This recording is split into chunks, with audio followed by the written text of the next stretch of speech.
सोचिए अगर आपके सामने गहरा समंदर हो, पीछे एक जालिम बादशाह का लश्कर खड़ा हो, औरतें बच्चों को सीने से लगाए रो रही हों, उसी लम्हे कोई रास्ता नजर न आए, तब हजरत मूसा अलैहिस्सलाम ने आसमान की तरफ देखा और यकीन से फरमाया, हरगिज नहीं, मेरा रब मेरे साथ है। और फिर समंदर ने वो मंजर देखा जिसे क़यामत तक इंसान याद रखेगा। आज हम सुनेंगे फिरौन के अंजाम का वो वाक़या जिसने गरूर को हमेशा के लिए डबो दिया। मिस्र की रात अजीब खामोश थी, नील का पानी चांदनी में चमक रहा था, महल के मीनार आसमान को छूते महसूस होते थे और इस महल के अंदर सोने के तख्त पर बैठा था फिरौन। उसकी आंखों में गरूर था, हजारों गुलाम उसके सामने झुके खड़े थे। वो खड़ा हुआ, हाथ बुलंद किया, बुलंद आवाज में कहा, ए लोगो, क्या मिस्र की बादशाही मेरी नहीं? क्या ये नहरें मेरे हुक्म से नहीं बहती? दरबारी फौरन बोल उठे, आप ही हमारे रब हैं। फिरौन के चेहरे पर मुस्कुराहट आ गई, लेकिन उस शहर के कच्चे घर में एक माँ के दिल में खौफ की आग जल रही थी। आज हुक्म आया था, बनी इसराइल के हर नौमौलूद बेटे को कत्ल कर दिया जाएगा। दरवाजे पर सिपाहियों के कदमों की चाप सुनाई देती तो औरतें कांप जाती। इसी खौफ के आलम में एक बच्चा पैदा हुआ। माँ ने उसे सीने से लगाया, आंखों से आंसू बह रहे थे। अचानक दिल में एक आवाज आई, इसे दरिया में डाल दो, हम उसे वापस तुम्हारी तरफ लौटा देंगे। ये अल्लाह की तरफ से इल्हाम था। माँ के हाथ कांप रहे थे, लेकिन ईमान खौफ से बड़ा था।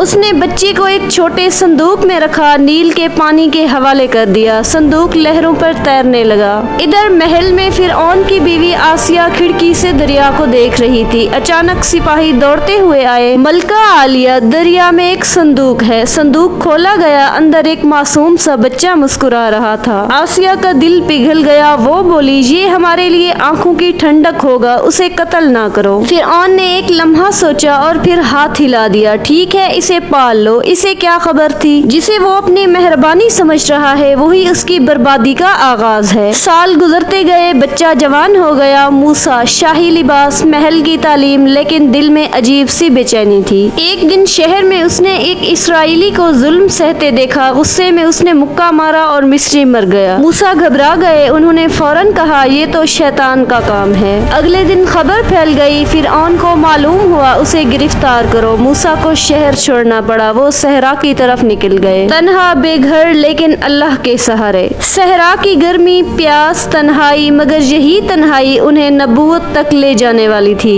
कोहे तूर के करीब एक रात आग की रोशनी दिखाई दी। मूसा आग की तरफ बढ़े। अचानक आवाज आई, ए मूसा, मैं तुम्हारा रब हूँ। जमीन कांप उठी। मूसा को नबूवत अता हुई। हुक्म मिला, फिरौन के पास जाओ, वो सरकश हो चुका है। मूसा अलैहिस्सलाम का दिल धड़कने लगा। जिस शख्स के महल में वो पले बढ़े, अब उसी के सामने हक की आवाज उठानी थी। सुबह का वक्त था। मिस्र के शाही महल में सिपाही कतारों में खड़े थे। दरबारी सर झुकाए मौजूद थे। सुनहरी तख्त पर बैठा था फिरौन। दरवाजा खुला। मूसा अलैहिस्सलाम और हारून अंदर दाखिल हुए। महल में सरगोशियां होने लगी। फिरौन ने तंजिया मुस्कुराहट के साथ कहा, ओहो, तुम तो वापस ही आ गए। क्या तुम वही नहीं जो हमारे घर में पले बढ़े? मूसा अलैहिस्सलाम ने पूरे वकार से जवाब दिया, मैं रब्बुल आलमीन का रसूल हूँ। बनी इसराइल को मेरे साथ भेज दो और एक अल्लाह की इबादत करो। ये अल्फाज सुनकर दरबार में सन्नाटा छा गया। फिरौन का चेहरा सुर्ख हो गया। वो बोला,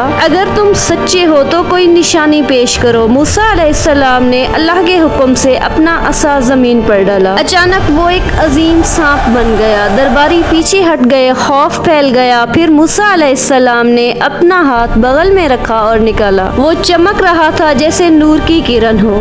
फिरौन ने फौरन कहा, ये तो खुला जादू है, तुम लोगों को अपने मुल्क से निकालना चाहते हो। उसने मशीरों को हुक्म दिया, पूरे मिस्र से माहिर जादूगर जमा करो। मैदान लोगों से भर चुका था, हर तरफ शोर था। फिरौन अपने तख्त पर बैठा था पूरे गरूर के साथ। जादूगर आगे बढ़े। उन्होंने मूसा अलैहिस्सलाम से कहा, पहले तुम फेंकोगे या हम? मूसा अलैहिस्सलाम ने फरमाया, तुम ही शुरू करो। उन्होंने अपनी रस्सियां और लाठियां फेंकी। लोगों की आंखों पर जादू का असर हुआ। मैदान सांपों से भरा नजर आने लगा। लोग खौफजदा हो गए। अल्लाह ने मूसा अलैहिस्सलाम से फरमाया, डरना नहीं, तुम ही गालिब रहोगे। मूसा अलैहिस्सलाम ने असा फेंका। वो एक अजीम अजदहा बन गया और पलक झपकते में सबको निगल गया। मैदान में सन्नाटा छा गया। जादूगर फौरन सजदे में गिर पड़े। वो पुकार उठे, हम ईमान लाए हैं मूसा और हारून के रब पर। ये मंजर